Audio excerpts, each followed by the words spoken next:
the rise, fall, and rise again of Kyrie. So this is going to be good. It's all about Kyrie's journey. Apparently it was like rise, fall, then rise. We haven't done a Kyrie like video for like so long. Yeah, it's been a minute. It's been a minute. So I thought I'll put this one in. It's been highly requested. Before we get into the video, guys, make sure you smash that subscribe and follow button before I come over and eat all your Thanksgiving dinner. That's it, especially the turkey. I'm obese fats, right? Get to know. That's been your TikTok name. Yeah. After he made one of the biggest shots in NBA history. That was a sick shot. The next 7 years of Kyrie Irving's career were a total fiasco. Since the 2016 championship, Kyrie remained a phenomenal player, a dribbling wizard who averaged 26 points per game and made 5 All-Star teams. But he nearly threw it all away. Irving's off-court actions made people forget that he's a basketball savant, and any news about Kyrie seemed to be negative due to his constant wars with the media, suspensions from the NBA, and falling out with his teammates. And it hurts me sometimes when we have to sit up here to talk about stuff that divides the game. Now we got to answer for what this idiot has done. It was unbelievable that one player could produce so much drama and force his way out of 3 different franchises. I actually didn't know Kyrie had that much drama. I thought he was just like... I know he had a bit of drama with Cavs, which led him to leave at the end.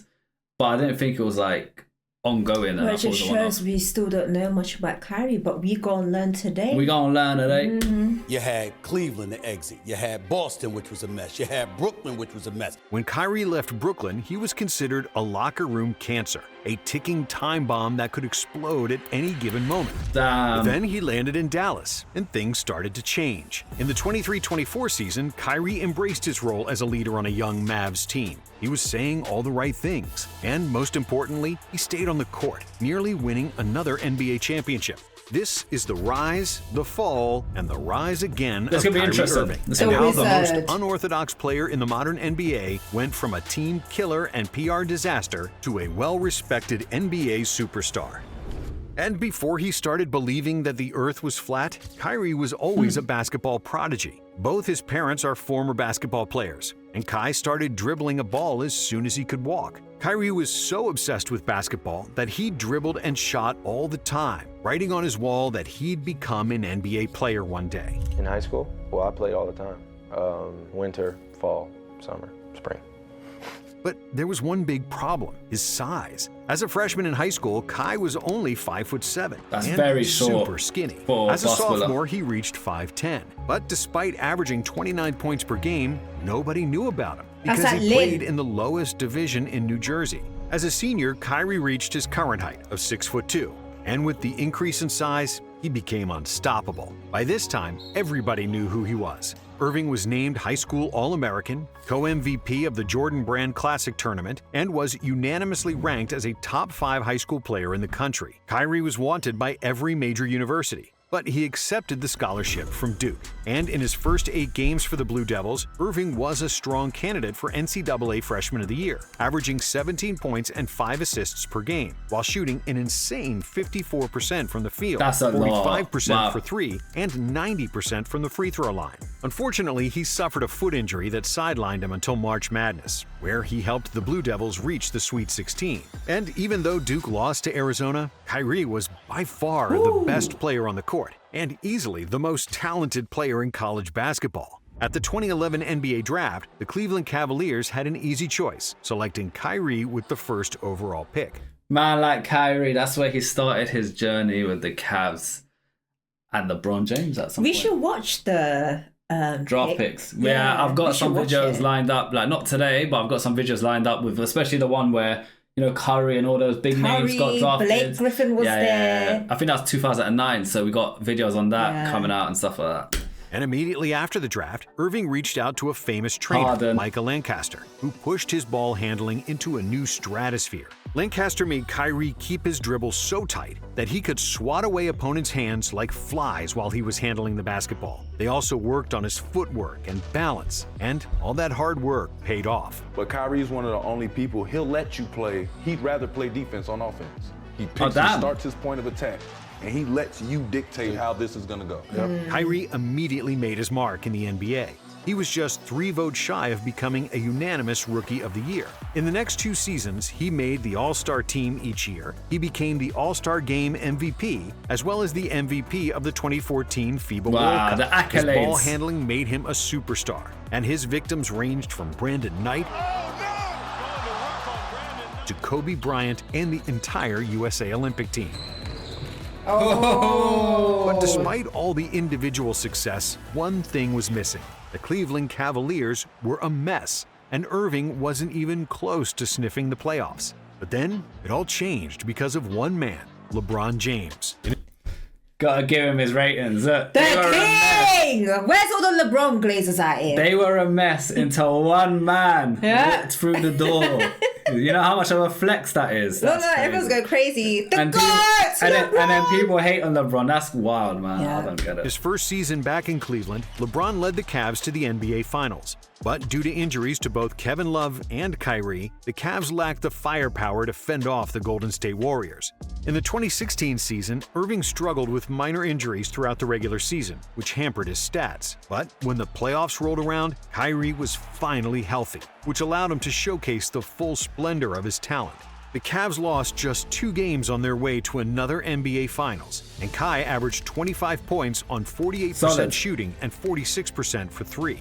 But then in the NBA Finals against the 73-9 Warriors, the Cavaliers were losing 3-1, a deficit no team had ever recovered from. Cleveland's dreams of winning the title seemed doomed, and they needed a miracle to survive.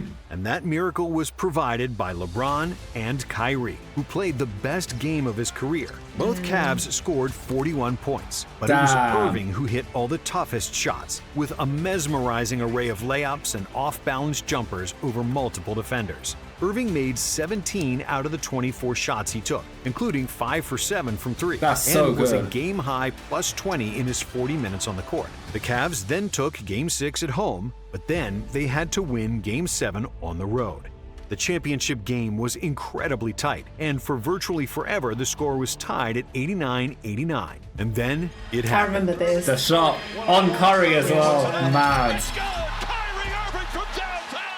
And the Cavs won their first title in franchise history and the first for Cleveland after a 52-year drought. I've never seen 2 guys play at that level for 3 straight games. It's the craziest thing I've ever seen. And that's like against them, so for him to say it, like he's accepting like what happened there was wild. The thing is, they're like, you know, people like Steph Curry, LeBron James, they're not haters. Yeah, they're not petty. When they see talent and it's like, you know, good talent, they will. Thing is, we're like that. When we see good talent, we call it out. Then we get called glazers. So it's like.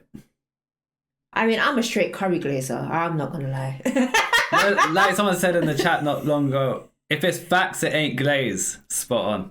And Kyrie were just. There you go. If it's facts, and we play well. They just play. I say facts. But then the Warriors added Kevin Durant, which was the ultimate basketball champion. And while the Cavs managed to get to the 2017 Finals basically unchallenged, they couldn't match up with the Bay Area juggernaut. There's too much. Kyrie was phenomenal throughout the playoffs, especially in the finals, averaging 29 points on 47% shooting and 42% from deep. But Cleveland lost in 5 games, and that's when the first signs of trouble creeped in. Irving was tired of being considered a Robin to LeBron's Batman. Kai wanted his own team, where he was the guy. You know, when he first came back, I was 22, 23, so I was just a young kid trying to help Cleveland patch up their relationship with him. I got drafted the year after, so when I came in, it was like, are you gonna be better than LeBron? That was my first question when I got into Cleveland. So it was mixed emotions the whole time that we were competitors. That's and pressure. He came back as my teammate. You know what I mean? Came back to Cleveland. That's his home. So, without any warning or consultation with LeBron, he requested a trade from the Cavs. Cleveland didn't have to trade him since he had 2 years left on his deal, and in retrospect, they shouldn't have traded him. But like many other sports teams, they didn't want to deal with a disgruntled star. That's the thing. If you got a player who don't want to be there, that energy starts rubbing off, and then other people are gonna, like, you know, if there's one bad apple, the rest are going to be affected eventually. Yeah, one rotten apple, one bad apple, the rest get affected. So it's that, and it's going to be on his performance. He's not going to perform as good as well. Of course it's not, yeah. So he's going to think, I don't want to be here. Why should I win for the team? And some teams will try to hold on to the player, but it's really sad. I asked for a trade because I was looking for something different. I was a man of my word. When I went to the organization, I sat the higher ups down and said, look, I know y'all have future plans. Tell me right now. They told me their future plans. I said, look, this isn't for me. And 1 month after his trade request went public, Kyrie became a member of the Boston Celtics. Oh my God. In a lopsided trade that brought back an injured Isaiah Thomas and Jay Crowder. Well, this whole process was weird because nobody ever wanted to leave a team that made 3 straight NBA finals. What was even weirder was Kyrie's media appearances. He don't suit a Boston top at all, in my opinion. He looks weird in green. What do you guys think? While he was still a member of the Cavaliers, Kyrie broke out the infamous take that he believed the earth was flat. But on that podcast, I was just really like, man, what's going on within our world? And just a whole bunch of truth and conspiracy. I was just like, whoa, this is too much for me. And I come out and say that, and then, the reaction it got. In September 2017, Kyrie appeared. Do you think the earth is flat? Round, man. What do you guys think? Is it flat there? I know people believe flat? There's flat earthers out there. Or is it round? What do you think? It's round. Round. Or sometimes is it flat? Square. Someone said square. Conspiracy theories. It could be a square. You never know. Meet us at it could be triangle. It could be triangle. I said rectangle. Like a pyramid. Or pentagon. Or octagon. Who knows? Could be anything. On a radio show where he doubled down on his flat earth stance, claiming the whole thing was part of a social experiment he was conducting. When I started doing research on my own, social experiment, my ass. There is no real picture of Earth. Like, there's not one picture of Earth. Kyrie later backs down from his comments, but that was far from the end of his controversies. I tell him he's trolling us. I don't get it. After an injury sidelined him from the playoffs, Irving was forced to watch his team get beat by LeBron and the Cavs in the 2018 Eastern Conference Finals. Violated. And before the next season started, Kyrie seemed happy and confident that he could win in Boston, famously proclaiming that he intends to re-sign with the Celtics in the upcoming year. You guys will have me back. I plan on re-signing here next year. Wow, look at the fans, they love it. It all went sideways. Following an early season loss to the Knicks, a reporter wished him happy Thanksgiving. Kyrie clapped back and said, F Thanksgiving. Because he's part Native American on his mother's side, it's understandable why Kyrie might not be a big fan of Thanksgiving. That makes sense. However, sense. his delivery of that message was far from perfect. And Yeah, that's savage though. He shouldn't have just said that, man. Like, obviously he's got his ancestry history. I don't know the full history of Thanksgiving. Don't want to get too much into it on Thanksgiving especially.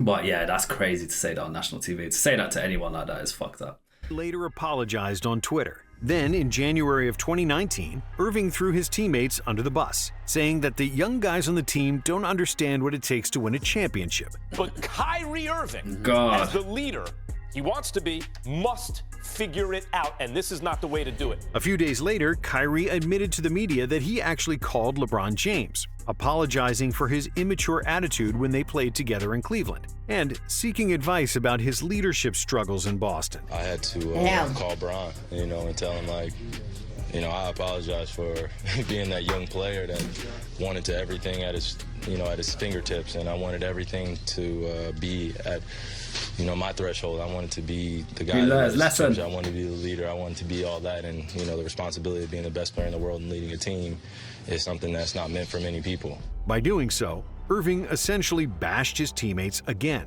and then admitted he made a mistake coming to Boston in the first place. My God. A step for me just to move forward in my life. It takes a very, very strong individual to, replay a lot of the experiences that you've had, a lot of anger that you had built up, that where you didn't address the situation and you allowed it to fester, and then it was just combustion. Then you realize, man, I didn't have to deal with that the same way I dealt with that. I didn't have to go about it that same way. A few weeks later, when the media asked him about his upcoming free agency and his proclaimed intent to re-sign with the Celtics, Kyrie simply said that he doesn't know anybody's shit. They should ask him about that on July 1st, and that he'll do what's best for him and his family. At the end of the day, I'm going to do what I feel is best for my career, and I don't owe anybody. And despite Kyrie playing to his usual standards and making the All-NBA second team, it was clear that the team chemistry was seriously derailed. the Boston fans must have been triggered, especially after he said I'm trying to re-sign next season and stuff. Things changed, man, and it made him grateful for what he had in the Cavs. It made him respect LeBron more. Like, he probably respected LeBron 1,000 times more after realizing how hard it is to actually lead a team. Like he said himself, it's not for everyone. Not everyone could just lead a team. You either can or you can't. You got the skills or you don't. Thing is, though, him and LeBron made a very good team. But you know what it is? They say sometimes the grass looks greener on the other side. So he obviously thought, oh yeah, I can do this. I want to be the guy. He thought the green outfit looks better. Well, he thought something. He thought he can carry a team himself. And then he didn't realize how hard it is until, Listen, you can be the best athlete in the world, but if you don't have management skills, if you don't have leadership skills, it's not going to work out. Being a good athlete don't make you a good leader. They are two separate things. Like, you could be a shit athlete and be the best leader. Like, and same thing applies to, you can have the best court IQ. Court IQ, yeah. You can have the best court IQ, but that don't mean you're going to be the best manager. Facts. Either. You tell him. During the second round of the playoffs against the Bucks, Irving played the worst playoff series of his career, after which he delivered another disastrous press conference. After reporters asked him about his shooting struggles following a Game 4 loss, Kyrie responded in the worst possible way. Yeah, who cares? He then capped off this fiasco by saying that he should have taken 30 shots instead of 22 because he's that great of a shooter. The expectations on me are going to be sky high. For me, the 22 shots, I should have shot 30. In the deciding Game 5, the Celtics lost by 25, which surprised nobody. Kyrie shot 6 for 21 from the field in the game and was arguably the worst player on the floor. He finished the series shooting just 35% from the field and an abysmal 22% from 3. After the series and all the comments he made during the year, the Celtics were happy to see him go in free agency. In just 2 years, Irving managed to piss off and ruin the plans for 2 different franchises. And his next move was something that all NBA fans saw coming for months. At the 2019 All-Star Game, while still a member of the Celtics, Kyrie was seen talking extensively to Kevin Durant, and the whole world suspected they were in cahoots to plan their free agency together. And what the world suspected, Kyrie confirmed in July of 2019, signing a deal with the Brooklyn Nets together with Durant. In his first game for the Nets, Kyrie scored 50 points, becoming the first player in NBA history to score 50 in a team debut. Oh, that's amazing. Despite averaging a career-high 27.4 points per game, a shoulder injury forced him to miss all but 20 games of the season. In the offseason, both Kai and KD got healthy, and they got together on a podcast where Irving made headlines once again, and not in a good way. We don't really need a coach. Tell me a player in the history of sports that never needed coaching. Why are you looking at me? I'll be real. Kyrie needs some serious PR training because he's saying the wrong shit. I think Kyrie just he's that type of guy. Whatever he thinks, he's just gonna say it. Yeah, it's just gonna come out. He don't care. But it kind of smacks him in the face. It makes you look dumb, man. It don't look good. I'll be real. As a professional athlete, that is, It's not even that. It kind of degrades his character as well. Yeah, it just makes it. What team wants to fuck with him after saying shit like that? He's doing it to the public, to the news, interviews and stuff. Yeah. It's terrible. That might be one of the most ignorant things I've ever heard a player say. Yeah. When the 2021 season started, the Nets fans finally saw the long-awaited debut of Kevin Durant, who had been nursing an Achilles injury he suffered in the 2019 NBA Finals. To make things even better, Brooklyn also traded for James Harden early in the season, and the trio of KD, Harden, and Kyrie promised to be the most unstoppable offense ever. With so much talent on the floor, defenses were forced to pick their poison, and at all times, one of the 3 best scorers in basketball was open. However, injuries to all 3 stars limited their time on the court, and the superstar trio played just 8 games together in the regular season. On top of their injury troubles, Kyrie was still at war with the media, calling them pawns on social media. But for the first round of the playoffs against the Celtics, all 3 Nets All-Stars were healthy, unleashing the full wrath of their offensive talent. Brooklyn won that series in 5 games, scoring an average of 124 points with Damn. an insane 130 offensive rating, easily the best rating in a single playoff series. Kyrie, KD, and Harden averaged 85 points per game, shooting a combined 53% from the field, 45% from 3, and 92% from the free throw line. To rub in the Nets' victory, Irving stomped on the Celtics logo, which wasn't appreciated by the Boston fan. He's a loose cannon, I can't lie. Yeah, he is. I don't know Kyrie was like this in like the media's eyes on what he's making. His decision making is poor, man. That's what it all comes down to. You know what it is? He has a I don't give a crap attitude. That's what he has. Bad though, man. He don't give a F. You're That's in the wrong attitude. industry. Like you can have that, but in a way that's not gonna tarnish your brand, tarnish your name, piss off people the wrong way where it's gonna affect your career. He clearly doesn't care. That's mad. However, in the second round against the Bucks, both Kyrie and Harden got hurt. Still, if KD's toe didn't step on the line during the potential game winner, this story might have been different. But it did, and the Bucks won the series in overtime of Game 7. And despite the disappointment, everybody believed the Nets' super team would win the title in the upcoming years if they managed to stay healthy. We didn't think we could beat the Nets at full power. That was a team that we thought we might not be able to get past for 3 or 4 years. Yeah, but that's when the real fun began, and the Kyrie factor came into play. The world didn't know it yet, but Harden, KD, and Irving would only play one more game together for Brooklyn. Before the start of the 2022 NBA season, 99% of all NBA players participated in the mandatory vaccination to combat the pandemic. Only 3 players refused: Michael Porter Jr., Jonathan Isaac, and Kyrie Irving. Porter and Isaac were out for the... Not gonna say anything. I think respect, big up. Not everyone like what we learned now. I'm not gonna go too much into it because it's gonna cause a big thing Conspiracy in chat. theory. Yeah, no, but like what we learned now shows like a lot of government officials are trying to go back on the vaccine and saying it was a big mistake.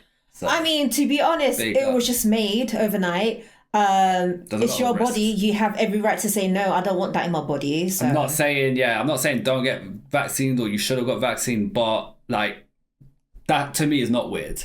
Yeah, it was that's very not weird niche. in my It was very opinion. niche. Yeah, but it's not weird because good for him.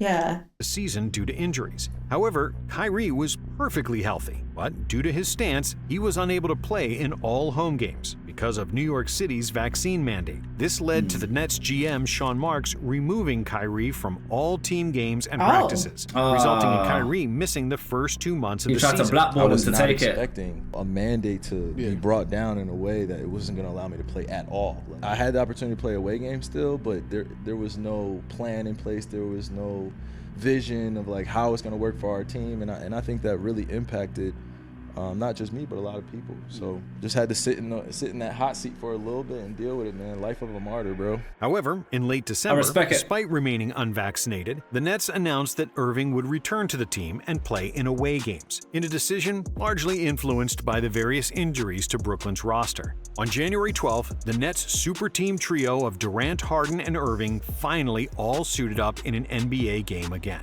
reminding the world of how potent their offense could be with all 3 superstars. The Nets demolished the Bulls, 138-112. And for a moment, their hopes of winning a title looked great again. But it would be the last game they ever played in the same uniform.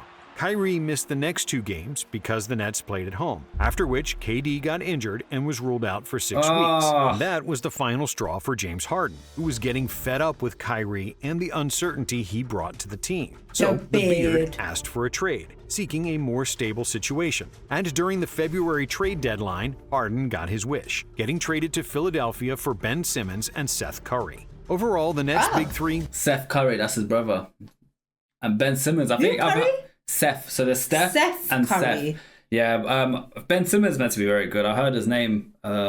I don't know how good, but I've heard his name quite a few times. So I'm assuming he's pretty good. Played just 16 games together with a record of 13-3. However, just a few days before the Harden trade, New York made... Okay, chat makes it sound like Ben Simmons is trash. All right, guys, I heard his name. I thought it was decent. Apparently not. Eric Adams announced that New York City was lifting its vaccine mandate for municipal workers, meaning that Kyrie would be able to finally play in all games. However, the damage to team chemistry had already been done, and Harden still insisted on getting traded. And just 3 days after Adams announced the news, the beard was gone. Beard was out. Received 20 cents on the dollar. Playoffs right around the corner, so we got to fast track into, getting used to each other. But I'm excited. I think everybody got what they wanted. And because Ben Simmons didn't even play a single minute for the team, which was another drama in its own right, the Nets' defense was atrocious, and Brooklyn's offense wasn't as potent without a third superstar. Somehow the Nets made the playoffs, but in the first round against the Celtics, Brooklyn got swept, and their title window closed faster than anyone could have predicted. In Game 1 of that series, Irving flipped off a fan, adding fuel to the fire of hate he was already getting in Boston. Plus, a $50,000 fine he received from the NBA. I've never seen that from you this season, where you are running down the floor flicking people off. It's the first time you actually caught it because it's a big-time game. I respond in different ways. So if somebody's going to call me out of my name, I'm going to look at them straight in the eye and see if they really about it most of the time. I bet Westbrook... What's he flicking then? Like middle finger. Oh. I bet Westbrook got a lot of fines. He's always beefing fans. Every time. But is he flicking them though?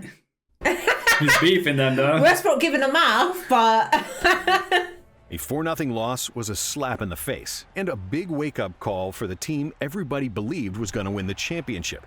However, that wasn't the end of all the chaos. In the offseason, Kevin Durant, who was clearly tired from all the Kyrie and Ben Simmons drama, asked for a trade, even though he still had 4 years left on his contract. God. Durant then went a step further and demanded that the team either fire Steve Nash and GM Sean Marks or let him go. It was arguably the most aggressive trade demand by any player in NBA history. Thankfully, owner Joe Tsai held his ground, refused KD's ultimatum, and didn't succumb to the pressure to trade him. Against all odds, both Kyrie and KD started the 2023 season for the Nets, and they were joined by Ben Simmons, who finally made his debut for the team. But when the season started, the Nets were an abomination. Simmons looked like a shell of his former self, the Nets had zero on-ball defense, and their offense relied on KD and Kyrie isolations. With a defense that couldn't stop some college teams and a barely average offense, the Nets lost 6 out of their first 8 games. Both Kyrie and KD clashed with coach Steve Nash, after which Nash got fired. But that's not all, ladies and gentlemen. Oh no. The Nets' on-court problems were just a minor thing compared to the shit show they produced off the floor, with the main protagonist being Kyrie Irving, of course. Kyrie tweeted an anti-Semitic message after a documentary he watched, and while the league and the Nets gave him a chance to apologize, he failed to do so. You stop calling it a promotion. What am I promoting? Put it out on your platform. But I'm promoting it? Do you see me in front of putting the it out there, the people title? are going to say that you are Yeah, I put promoting. it out there just like you put things out there, right? Finally, the Nets suspended him for 8 games. He hates the media, innit? You can tell he absolutely hates. He can't deal with the media's questions. He just don't like the media. And the whole world was left wondering, what is wrong with Kyrie Irving? If you take Kyrie Irving's brain and you put it inside of a bird, the bird is going to start to fly backwards. When Irving finally returned, Ben Simmons and other role players caught some steam. And against all odds, Brooklyn started winning games. At the midpoint of the season, they had a 27-14 record, the second best record in the Eastern Conference. By then, Kyrie wanted to secure a contract extension with the team. Considering all the BS he had pulled in the last 5 years, Irving was viewed as a ticking time bomb who could explode at any moment. What team's going to take him? With him in Brooklyn. And I think in Brooklyn, they're starting to understand that. And without any surprise, the Nets declined to give Kyrie the max extension he wanted. But because they didn't want to lose him for nothing in the summer, Brooklyn made a logical move and decided to cash in on his talent while they still could. So the Nets traded him to Dallas in exchange for Dorian Finney-Smith, Spencer Dinwiddie, an unprotected 2029 first-round pick, and 2 second-round picks. Soon after, Brooklyn also traded Durant to Phoenix. And just like that, the third super team that Kyrie was on collapsed in record time. Yeah. The whole world believed that Dallas made a big mistake in trading for Irving and giving him a 3-year, $126 million extension, especially after Irving and Doncic failed to even make the postseason in 2023. The Dallas Mavericks are an absolute mess. Let's say what it is. But then, in the 2024 season, everything changed. Irving remained healthy for the majority of the year. and he was one of just 11 NBA players who averaged 25, 5, and 5 for the season, with traditionally high shooting percentages. Kyrie was just 0.3% shy of a 50-40-90 season, shooting 49.7% from the field, 41.1% from three, and 90.5% from the free throw line. His alley-oop dunk versus the Nets and a crazy left-handed game winner against the Nuggets were the biggest highlights of Dallas' season. Looking in for Irving. Irving for the win. Oh, that was sick. I think I saw that before. I love watching him play out. He's so good. Yeah. But even more importantly, Kyrie wasn't a PR nightmare anymore. It starts with me as one of the leaders on the team. I got to be better, make sure that staying communicative. This was a learning lesson for sure, but I'm proud of all our guys. We all stepped up at the right time, and we gutted out this win. He said all the right things in the media. He became a leader on and off the court. And it was clear that he established great chemistry with all his teammates and coaches. And this all showed in the end result. Kyrie and Luka led the Mavs past the Clippers, the Thunder, and the Timberwolves to reach the NBA Finals, which was the first time since 2011 that one team defeated three 50-win teams to reach the championship series. With many big shots in the playoffs and flawless behavior off the court, this was Kyrie's redemption season. And even though he and Dallas failed to win the 2024 championship against a stacked Celtics team, nobody was saying anything bad about Irving. After a turbulent 6-year span where he burned 3 different franchises, Kai is finally back to doing what he does best, being a He can finally focus on the basketball. Yeah, finally. Basketball wizard. Thanks for watching Nonstop. Good video. Does a very good. We learned a lot about him. Yeah, I didn't know he was a crash out like that. I didn't see that side of him. Yeah, so this is why we need to do videos like this, because we need to see people's true character behind, outside of the court as well.